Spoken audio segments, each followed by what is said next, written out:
बच्चू कडू यांच्या उपोषण आणि पदयात्रेला यश आलेलं आहे।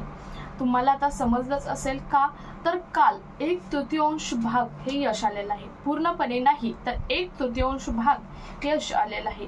कारण काल संजय गांधी निराधार योजनेअंतर्गत एक जो भाग आहे निराधारांचा, त्यांच्यासाठी 2,500 मानधन हे वाढवण्यात आलेलं आहे। ते म्हणजे दिव्यांगांसाठी जी योजना आहे त्यांच्यासाठी 2,500 हे मानधन वाढवण्यात आलेलं आहे। म्हणजेच त्यांना महिन्याला पहिलं 1,500 मानधन येत होतं, त्यांना म्हणजेच सर्वांनाच 1,500 येत होतं। म्हणजे श्रावण बाळ योजना असेल, विधवा पेन्शन योजना असेल, तसेच संजय गांधी निराधार योजना असेल किंवा दिव्यांगांसाठीची जी योजना असेल, यातील दिव्यांगांसाठी योजना आहे त्यातील 2,500 रुपये करण्यात आलेला आहे। म्हणजे 7 एप्रिलला देवेंद्र फडणवीस यांनी दिव्यांगांसाठी 9 सचिवांसहित एक बैठक घेतली होती आणि त्याच्यामध्ये दिव्यांगांसाठीचे 20 मुद्दे मांडले होते आणि 20 मुद्द्यांपैकी हाही मानधनवाढीचा मुद्दा होता असे राज्य सरकारने स्पष्ट सुद्धा केलेला आहे आणि ते मानधनवाढ हे 2,500 करण्यात आलेले आहे। आता उपोषण करताना ज्यावेळी बच्चू कडू यांनी उपोषण सोडलं त्यावेळी बच्चू कडू यांनी सांगितलं होतं की 4,000 हे मानधन करा, जे महिन्याला 1,500 मिळतं मानधन ते 4,000 करा। म्हणजे प्रत्येक योजनेसाठी, म्हणजे श्रावण बाळ योजना असेल, विधवा पेन्शन योजना असेल, तसेच दिव्यांगांसाठीची योजना असेल किंवा संजय गांधी निराधार योजना, निराधारांसाठी योजना असेल, ही सर्व योजना ह्या 1,500 वरून महिन्याला जे 1,500 मानधन मिळतं ते 1,500 वरून तुम्ही 4,000 करा। परंतु सरकारने तेवढं न करता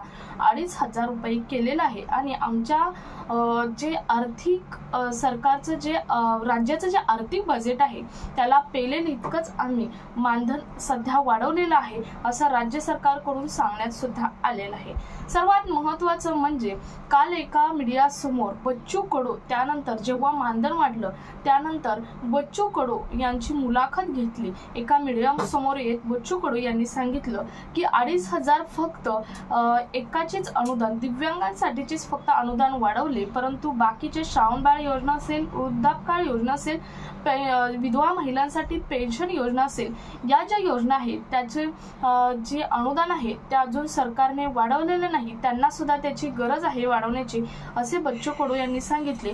परंतु जेवढं काही अनुदान वाढवलं, फक्त आतापर्यंत मी उपोषण केलं, पदयात्रा केली, त्यातील फक्त एकच मागणी आता पूर्ण केली आहे, ती पण जेवढं अनुदान सांगितलं होतं तेवढे अनुदान अजून सुद्धा वाढवलेलं नाही। 2,500 अनुदान केलं आहे, ठीक आहे, आम्ही त्यांचं स्वागतच करतो, सरकारचं स्वागतच करतो असं बच्चू कडू यांनी सांगितलं आहे। आणि बच्चू कडू यांनी सांगितलंही आहे की आमचा देहच दिव्यांगांसाठी किंवा निराधारांसाठी लढण्यासाठी झालेला आहे, त्यामुळे आम्ही शेवटपर्यंत लढतच राहणार, आम्ही 4,000 मानधनासाठी लढतच राहणार आहोत, 6,000 मानधनासाठी लढतच राहणार आहोत, कारण 2,500 मानधनामध्ये काहीच होत नाही, परंतु त्यांनी एवढं तरी वाढवलं यासाठी त्यांचं स्वागतच करतो असं माननीय बच्चू कडू यांनी सांगितलं आहे। त्यामुळे बच्चू कडू इथून पुढे सुद्धा हा लढा न थांबवता निराधार बांधवांसाठी आणि शेतकऱ्यांसाठी हा लढा पुढे चालूच ठेवणार आहेत असे त्यांनी स्पष्टपणे मीडिया समोर सांगितले आहे।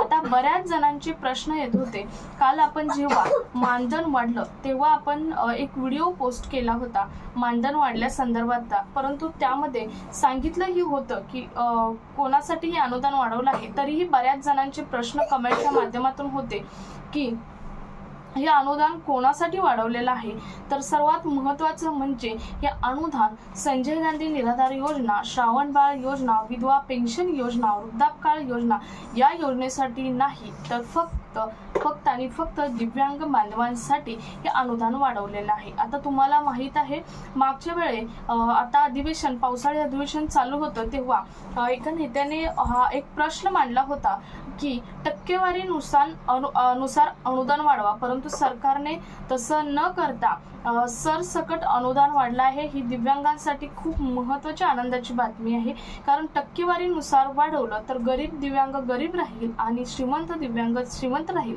कारण बरेच असे दिव्यांग आहेत की ज्यांनी बोगस जास्त टक्केवारींचं अपंगांचं सर्टिफिकेट काढलेलं आहे आणि त्यांना मग ही जास्त अनुदान मिळालं असतं आणि ज्याने खरंच प्रामाणिकपणे जेवढं तो दिव्यांग आहे तेवढ्याच याचा जे सर्टिफिकेट काढलं आहे त्यांना मात्र अनुदान कमीच मिळेल असं होत होतं। त्यामुळे सरकारने हा एक निर्णय चांगला घेतला आहे।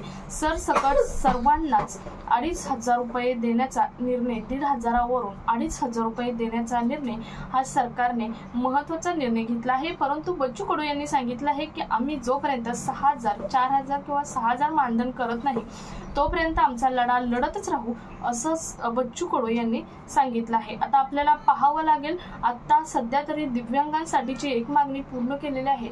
यानंतर जे विधवा महिला आहेत, कारण कालच्या व्हिडिओच्या खाली बऱ्याच अशा कमेंट्स होत्या की आम्ही विधवा आहोत, आम्हाला कुणाचा आधार नाही, सरकारला समजलं नाही का आमची पण पेन्शन अनुदान वाढवावं, असं बऱ्याच महिलांच्या कमेंट सुद्धा व्हिडिओच्या खाली होत्या। तसेच जे वृद्ध निराधार बांधव आहेत त्यांच्या सुद्धा कमेंट्स होत्या की आम्हाला तर आता काय होतंय, सरकारला आम्ही दिसलो नाही का, असं बऱ्याच कमेंट्स आलेल्या आहेत। त्यामुळे आजचा व्हिडिओ घ्यावा लागला, कारण बऱ्याच कमेंट्स याही होत्या की स्पष्टपणे सरकारने फक्त दिव्यांगांसाठी सांगितलं परंतु बाकीच्या योजनांचं काय करणार, अशा कमेंट्स होत्या। त्यामुळे आजचा व्हिडिओ घ्यावा लागला। बाकीच्या योजनांसाठी आपले बच्चू कडू लढा देतच राहणार आहे, त्यामुळे तुम्हालाही पुढे अनुदान वाढ होणार हे मात्र नक्कीच आहे। कारण उपोषण सोडताना बच्चू कडू यांना सरकारने आश्वासन सुद्धा दिलं होतं आणि दिव्यांगांचं अनुदान वाढवलं आहे। यानंतर तुमचं सुद्धा म्हणजे विधवा महिला असतील, निराधार बांधव, बाकीचे निराधार बांधव असतील त्यांचं अनुदान सुद्धा वाढणार आहे। सर्वात महत्त्वाच्या कमेंटचं उत्तर म्हणजे फक्त दिव्यांगांसाठी हे कालचं अनुदान वाढवलेलं आहे। बऱ्याच कमेंट्स येत होत्या म्हणून सांगितलं। आणि आता मी हेही सांगितलं की तुम्हाला कधी मिळणार, तर बच्चू कडू यांनी सांगितलं आहे की आम्ही जोपर्यंत यांना बाकीच्यांना अनुदान वाढवत नाही किंवा सरकार शेतकऱ्याची कर्जमाफी करत नाही तोपर्यंत आम्ही लढा देतच राहू असं बच्चू कडू यांनी सांगितलेलं आहे। त्यामुळे निराधार बांधवांच्या, दिव्यांगांच्या, शेतकऱ्यांच्या मागे बच्चू कडू म्हणतात। बरेच नेते सुद्धा किंवा बरेच बांधव सुद्धा, बाकीचे लोक सुद्धा त्यांच्या मागे उभा आहेत। त्यामुळे अनुदान वाढ ही नक्की होणार, कारण दुसऱ्या राज्यामध्ये या सर्व योजनांचे अनुदान 3,000 ते 4,000 आहे। त्यामुळे आपल्या राज्यात वाढवणे हे गरजेचे आहे, कारण केंद्र सरकारने बाकीच्या सर्व GST असेल किंवा सर्वच वस्तूंच्या किमती इतक्या वाढवल्या आहेत की माणसांना प्रत्येक गोष्ट न परवडण्या इतकी झाली आहे। आणि आता ही निराधार बांधव म्हटल्यावर त्यांना कोणत्याही प्रकारचा सपोर्ट नसतो। निराधार बांधव म्हटल्यावर त्यामध्ये निराधार असे येतात। आता बऱ्याच मी काल कमेंट सुद्धा वाचल्या, बऱ्याच कमेंट्स होत्या की लाडकी बहीण योजनेला, लाडक्या बहिणींना तुम्ही 1,500 कंपल्सरी देता, ते न देता तुम्ही निराधार बांधवांना द्या, कारण बऱ्याच लाडक्या बहिणी ह्या अशा आहेत की स्वतः जगू शकतात, म्हणजे त्यांची इतकी परिस्थिती खालची नाही की त्या जगू शकत नाही।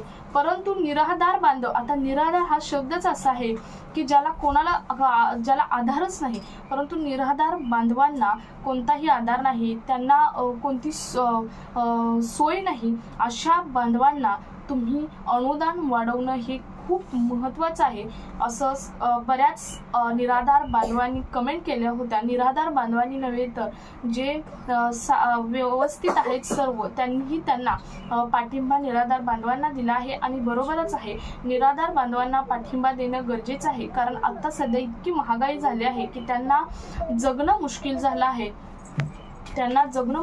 आहे, आणि त्यामुळे त्यांना अनुदान वाढ होणं हे महत्त्वाचं आहे।